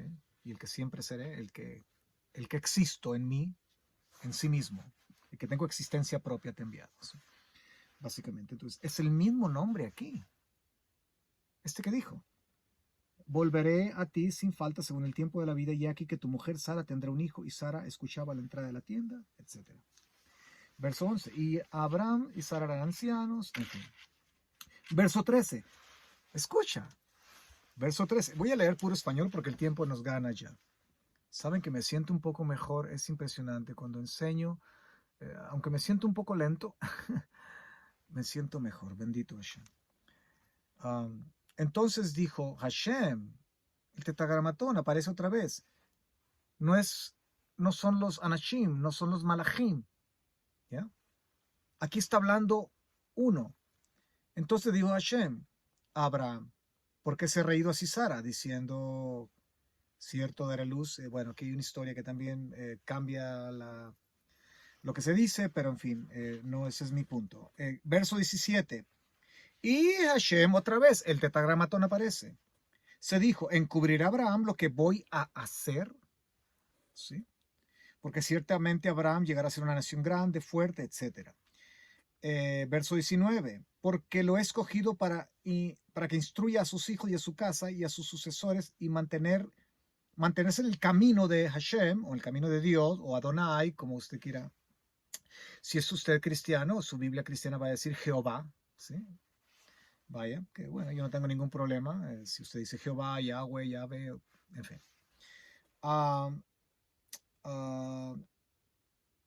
Dice, practicando justicia y derecho para que cumpla Hashem, para que cumpla Hashem sobre Abraham todo cuanto ha predicho sobre él. Entonces dijo Hashem, por cuanto el clamor contra Sodoma y Gomorra es grande y se ha agravado en extremo pecado, dice, descenderé ahora y veré si en todo han obrado según el clamor que llega hacia mí, y no lo sabré, dice. Y mira el cambio que hace en verso 22. Entonces los anashim, los varones, ¿qué varones? Los otros dos ángeles, los que sí eran ángeles. Se volvieron y se encaminaron hacia Sodoma. Pero ve lo que dice. Pero Hashem, o su Biblia cristiana, pero Jehová, se quedó aún con Abraham. Ahora, una vez más, el texto no fue escrito a nosotros, aún, sin embargo, fue escrito para nosotros. ¿Ya? ¿Cómo entendieron esto los primeros receptores? Oh, bueno, hoy lo entendemos, se nos explica. No, claro. Esto no quiere decir que físicamente una presencia se quedó. Esto es algo metafórico. Espérate. No, no, no. Eso no existía cuando los primeros lectores, esas formas de interpretar, no existía. Aunque en la Biblia hay mucha metáfora, aunque en la Biblia hay mucha hipérbole, aunque en la escritura hay mucho lenguaje figurado, claro. ¿Sí? Pero cuando leemos el contexto, que es lo que define el significado de un verso, no el verso define el significado del contexto. Una palabra no define el significado del contexto. Es el contexto el que define el significado de un verso o de una palabra. Cuando leemos todo el contexto, vemos que la aparición fue real. Fueron seres que pudieron tocar, palpar, comer, que se hicieron compatibles a las leyes de la naturaleza, no caminaban sobre las nubes. De hecho, Abraham les ofreció lavar los pies. ¿Por qué? Porque los traían todos llenos de tierra, callosos, quizás sangrados. Bueno, posiblemente no. Posiblemente sí, una simulación de sangre, no sabemos. Callosos.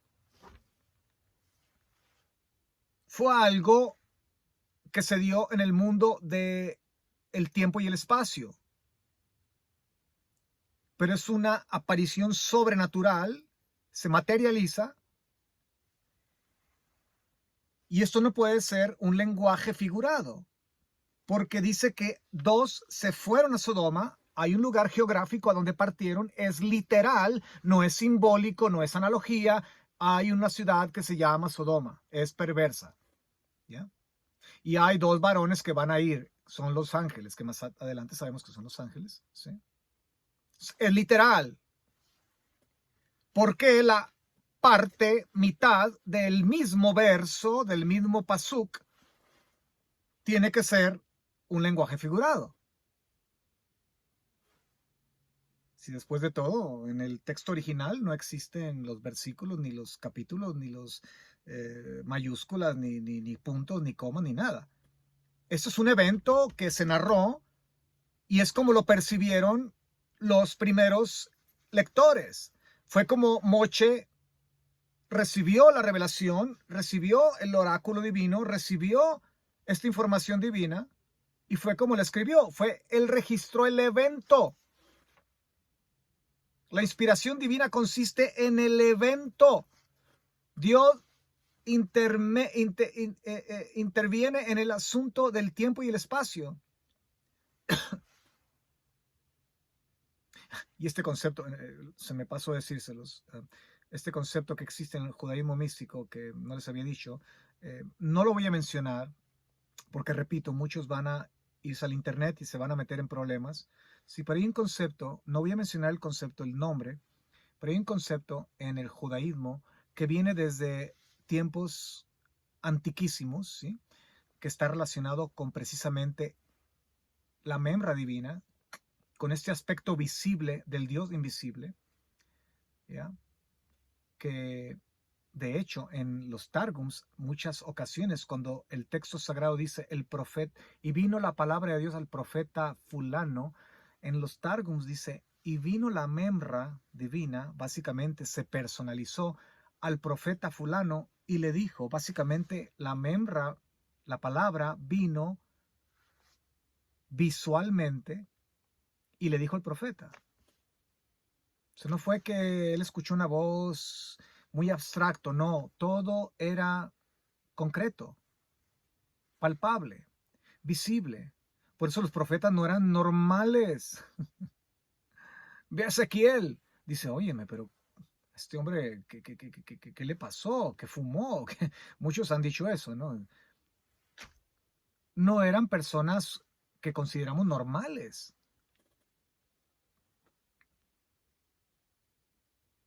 Por darte otro ejemplo, el texto sagrado cuando dice que nuestros ancestros cuando comían el maná, ¿sabe usted que la palabra maná no está en el texto sagrado? ¿No existe? La raíz de la palabra maná existe, pero no la palabra maná. Cuando dice el texto sagrado que Dios envió maná del cielo y ellos decían, ¿qué es esto? ¿Sí? Y hemos creído que, bueno, él dijo, le pongamos, vamos a ponerle qué es esto a la comida, porque decían qué es esto. Lo que decían era mahu, manhu. Ma en hebreo es qué, o quién, puede traducirse como quién también, qué o quién, y hu en hebreo quiere decir él. ¿Qué verían nuestros ancestros cuando se levantaban cada mañana que decían, ¿qué es él? Ellos no decían, ¿qué es esto? Maná no existe, la palabra maná. Existe manhu. Eso era lo que veían. ¿A qué veían? Al dador del pan de vida. Es por eso que Yeshua el bendito dice, yo soy el pan de vida. No como el manhu que comieron nuestros padres en el desierto. Pero el que coma de mí, de mi pan que yo doy, jamás tendrá hambre, jamás tendrá sed el que beba de mí. Entonces nuestros ancestros, ¿qué veían? ¿Qué no experimentaban? Que decían, ¿qué es él? Aterrorizados, yo creo. La membra divina.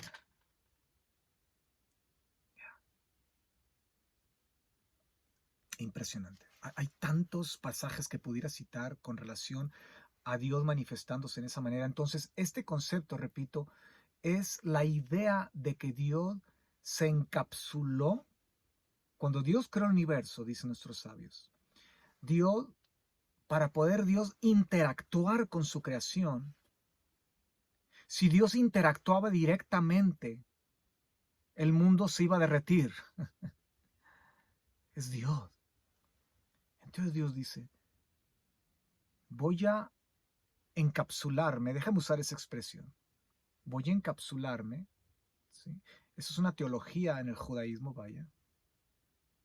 Repito, no menciono el nombre porque muchos van a ir en internet y se van a meter en problemas. Porque mucho de esto aparece ya en el aspecto del judaísmo oscuro, ¿sí? Pero esto era algo bello, correcto, en el judaísmo correcto, original, ortodoxo antiguo, verdadero judaísmo del segundo templo. Dios se encapsuló, se redujo, vaya, no en esencia, ¿sí?, sino en función. Anota eso. Para poder interactuar con su creación. ¿Sí? Es como aquella anécdota que dicen, ¿cómo es posible que hay un hormiguero y todas las hormiguitas contentas y trayendo toda la comida para el invierno, almacenando, y de repente viene un señor con una podadora de césped y va a pasar por encima y dice, pero ¿cómo les aviso que la única forma es encapsulándome en una hormiguita, haciéndome hormiguita y diciéndoles a las hormiguitas, ¡hey, muévanse porque voy a pasar con la podadora!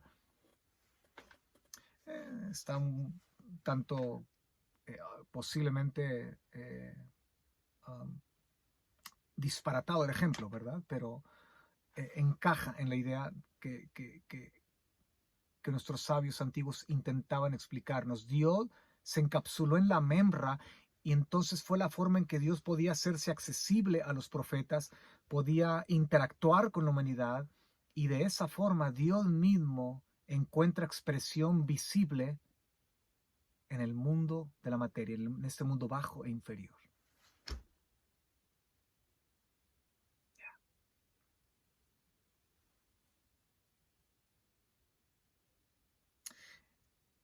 Interesantemente,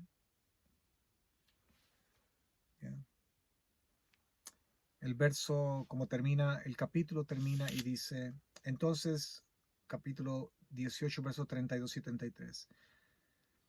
Cuando termina de negociar, si habrá 50, habrá 40, habrá 10, termina en 10, ¿no? Que interesantemente había 10, ¿no? Y eso es otro tema por cubrir. Posiblemente habría 12, 13, ¿sí? Es otro tema por cubrir en otro tiempo, pero hasta ahí llega la negociación.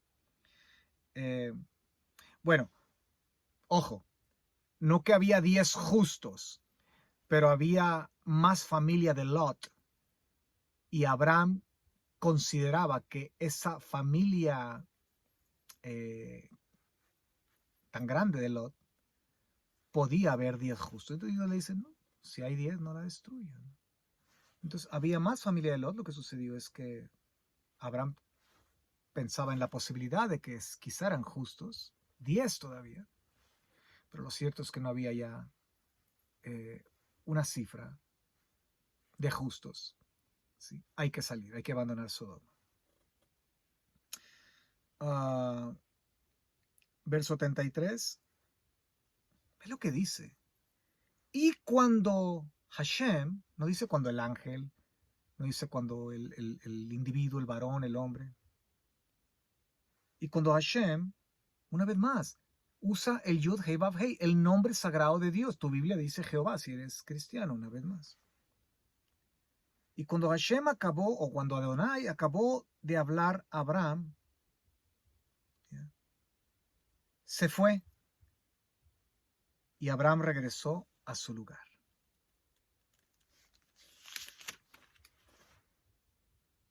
Tiempo y espacio. Se fue. ¿A dónde se fue? A otro lugar geográfico. Interesantemente, a Hashem lo volvemos a encontrar. ¿Saben dónde?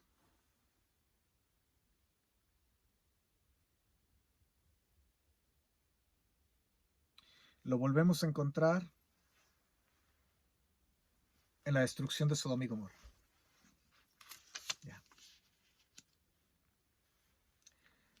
Capítulo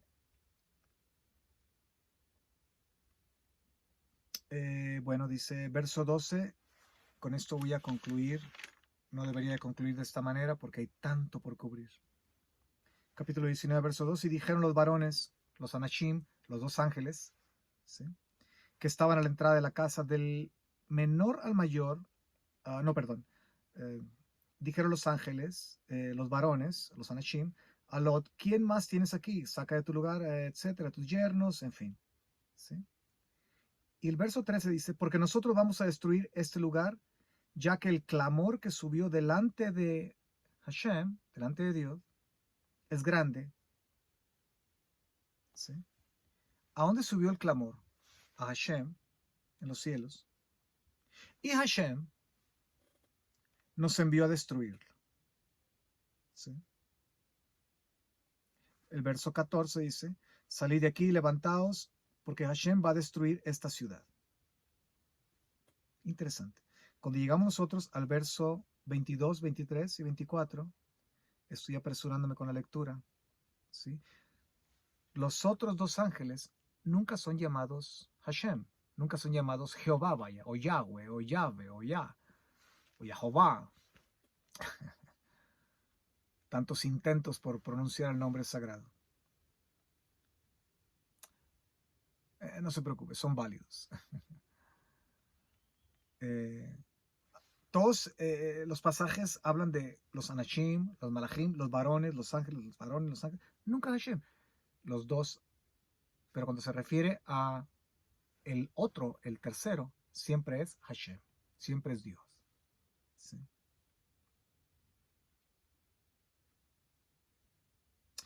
Verso 23. Y salía el sol sobre aquella tierra cuando Lot entraba en Zoar. Entonces, algo interesante ocurre. Hashem hizo llover desde los cielos, o sea, está Hashem en los cielos, hizo llover desde los cielos, ¿sí?, sobre Sodoma y Gomorra, azufre y fuego de parte de Hashem. Interesante.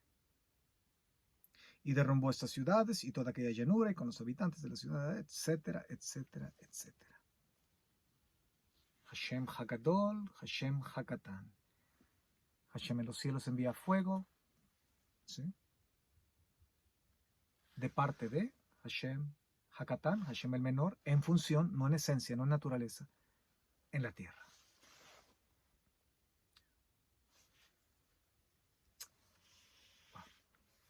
Mucho que hablar, creo que me fui más allá del tiempo.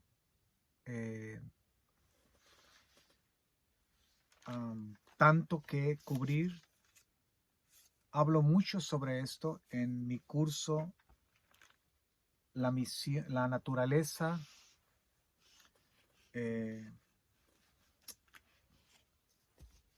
la naturaleza compleja de Dios y su Mesías. Un curso de aproximadamente 18 o 20 horas donde cubro parte de lo que hemos hablado, y obviamente eso es solamente la punta del iceberg, la punta de la montaña de hielo. Mucho por cubrir, mucho por hablar en relación a lo que no solamente lo que la escritura dice en estos pasajes, que tienen que ser entendidos a como lo entendieron los antiguos, no como lo queremos entender ahora con métodos de interpretación, hermenéuticas y tanta cosa, que muchos de ellos son válidos y sirven, ¿sí? Pero también lo que nuestros sabios enseñaban antes de la destrucción del segundo templo, cuando el fariseísmo se convierte básicamente o monopolizan, vaya, el judaísmo, y reinventan una nueva forma de judaísmo donde básicamente arrancan doctrinas y enseñanzas tan fundamentales como esta. Mucho por hablar, mucho por cubrir nuevamente, pero bueno, será en otra ocasión. Espero que esta clase maravillosa, hermosa, les impulse y les motive a continuar amando al Dios de nuestros padres, al Dios de Abraham, Isaac y Jacob, al Dios de nuestros ancestros, al Padre, la Memra o la Shejina o el pilar de en medio, como dice Rabbi Shimon Bar Yochai, y el Ruach HaKodesh, el Espíritu Santo y puro. Sí. Que estos tres conforman la deidad, conforman la divinidad, el Dios de Israel.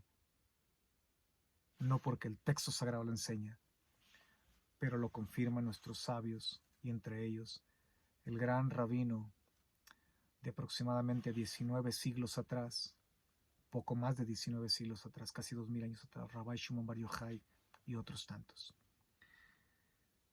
Bueno, me despido desde la República de Texas. Gracias por mantenerse siempre atentos a nuestros videos. No se olvide poner un like, y gracias por hacerme sentir mucho mejor en esta tarde. Pasen una bella semana. Hasta el próximo video. Shalom, shalom.